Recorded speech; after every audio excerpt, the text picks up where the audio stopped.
What's up, truckers? Tricky Mick here, and today we're going to be talking about the SEC approving spot Bitcoin ETF products. ETF stands for Exchange Traded Fund. If you didn't know, Bitcoin retests 49,000, Circle plans IPO, and I have a few tabs up here to talk about with one of the biggest beneficiaries of this, Ethereum Classic. So let's get right into it first.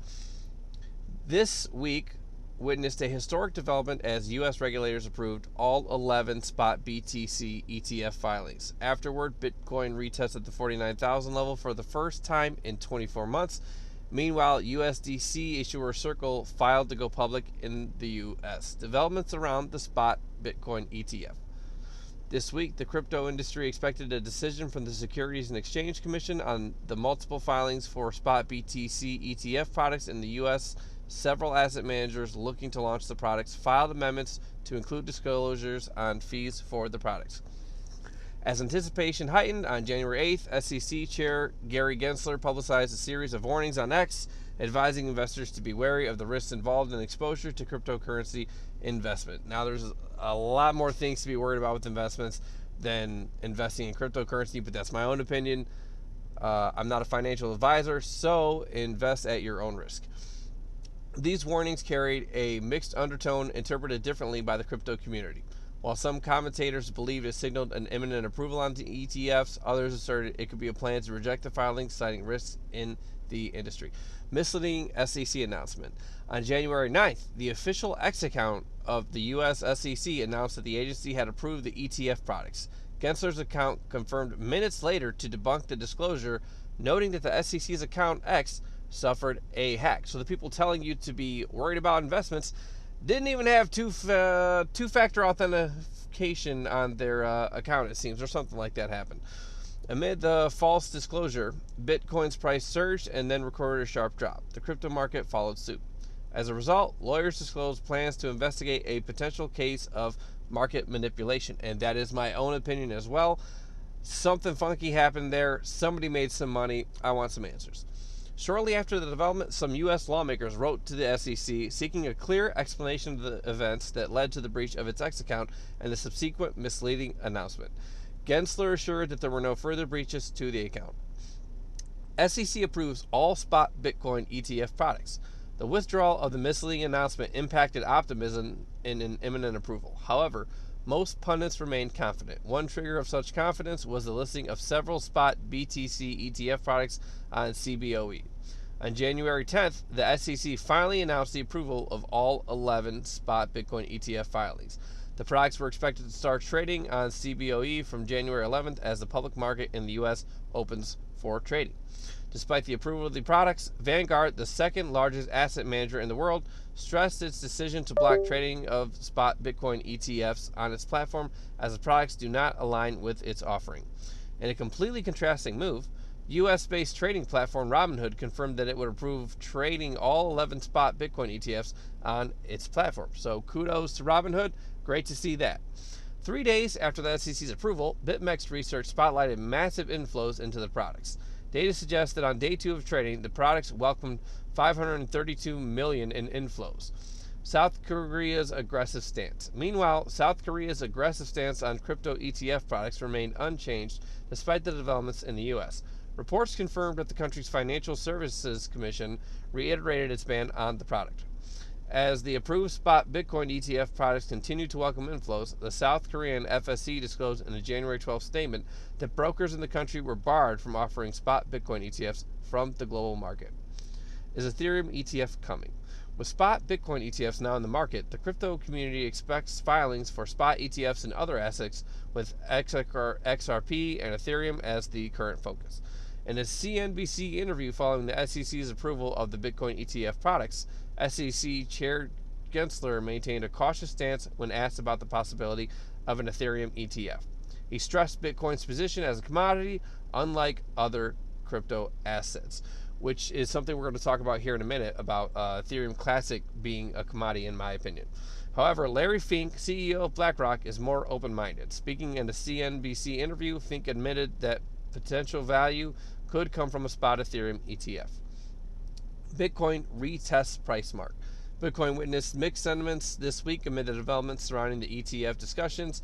The asset began the week favorably, with El Salvador's holdings appreciating to a profit of $12.6 million after 2 years of being underwater. However, the SEC retracted the misleading statement of a spot Bitcoin ETF approval on January 9th. BTC recorded a 3% dip. The asset eventually closed the day with a 1.79% decline. So that was a little bit disappointing, but I digress.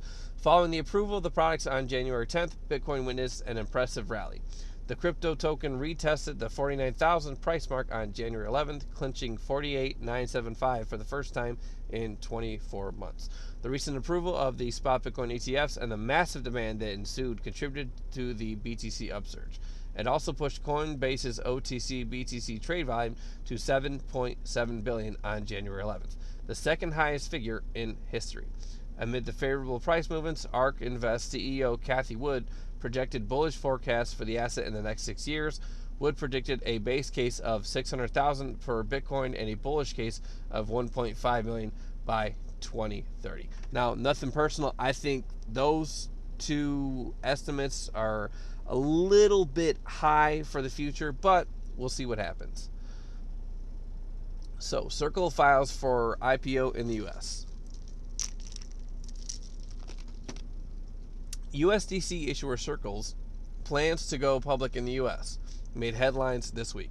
Reports from January 11th revealed that the Boston-based firm has confidentially filed for an initial public offering with the U.S. SEC following a failed SPAC deal 2 years back.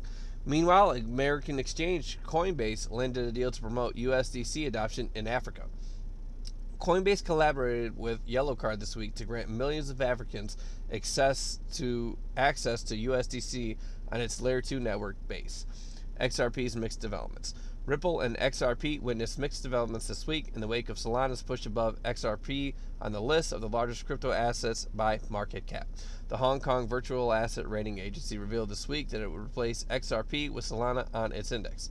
Reports reveal that Ripple had initiated a buyback of $285 million worth of its shares, placing the firm at an $11.3 billion valuation. Also, Ripple CEO Brad Garlinghouse noted that the firm does not plan to IPO soon. There is something I believe that they're missing huge in this article, and that is Ethereum Classic. So let's get right into it on another article they have here.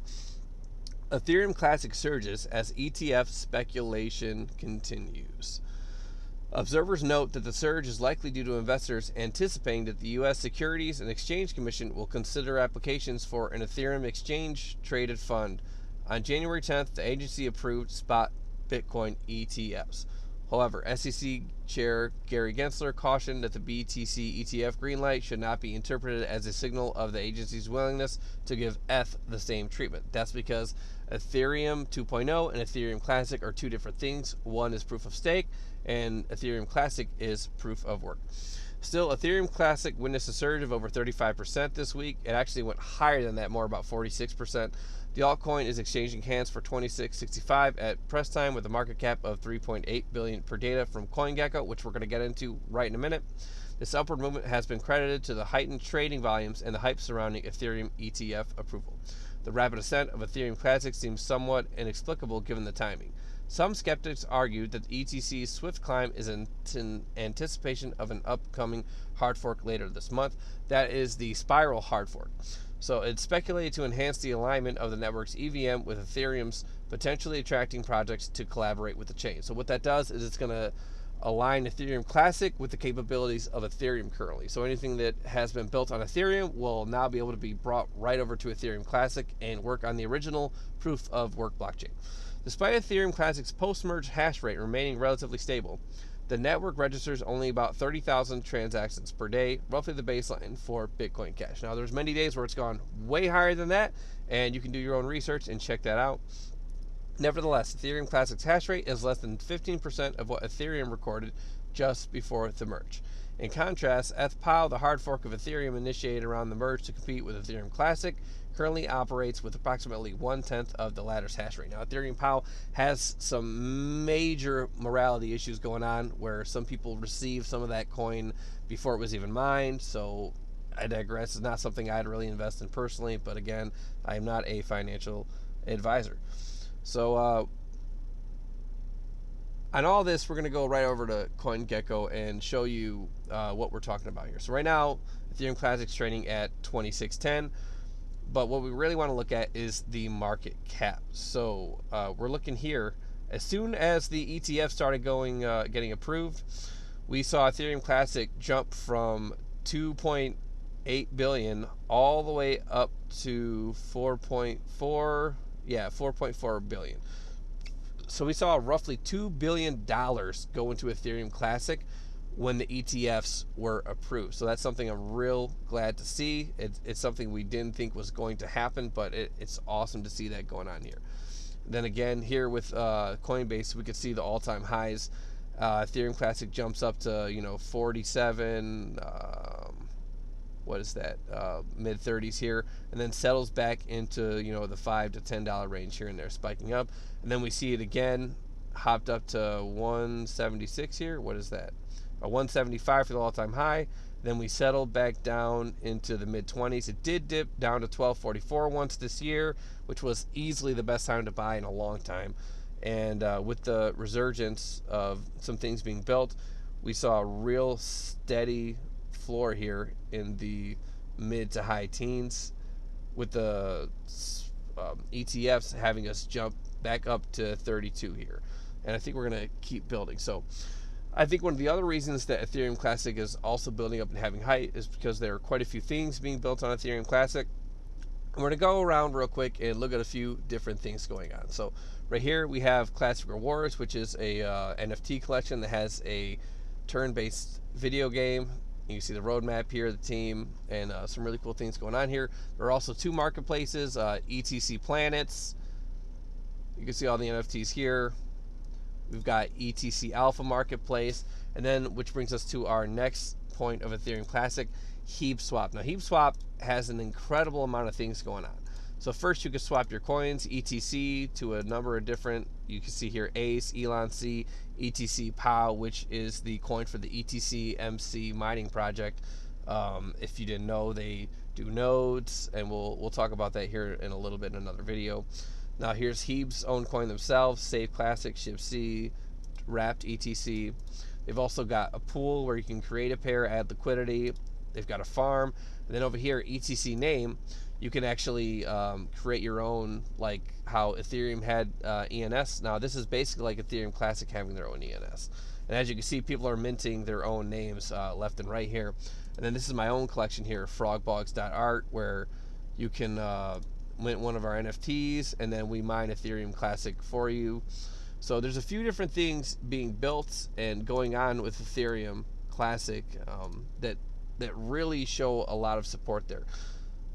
So what do you think? Do you think Ethereum Classic is going to keep booming? Do you think Bitcoin is going to keep booming? What are you betting your money on when it comes to cryptocurrency? Well, I'm Tricky Mick.